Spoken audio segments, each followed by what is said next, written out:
So we just kind of want to dive into where CUI lives and how a business might figure out where their CUI is really going and traversing. Really the first, there's a couple of keys to this. The first key is to figure out what you have. Do you have CUI? What kind of CUI is it? And if you're, a manufacturer, hint, hint, it's probably controlled technical information, but not necessarily, I guess. So it could be something else. I think somebody, one of the conferences kind of pegged it at, 75% of this information we're talking about, because it's the defense industrial base, is going to be controlled technical information as far as CUI goes. CUI registry is huge. There's a lot to the CUI registry, nuclear and PII, PHI, all sorts of fun stuff. So you need to figure out what kind of data you have and whether it's specified or not, and what kind of dissemination controls are on that. Is it ITAR data?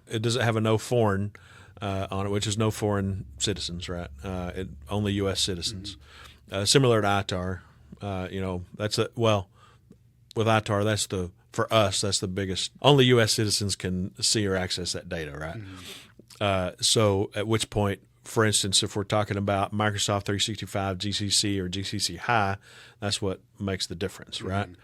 There's some other things there with GCC and GCC High, and why everybody recommends GCC High and not GCC. But that's another whole discussion in and of itself. So, but that's anyway. The key is to figure out what kind of information you have, and then you do basically a data flow map, right?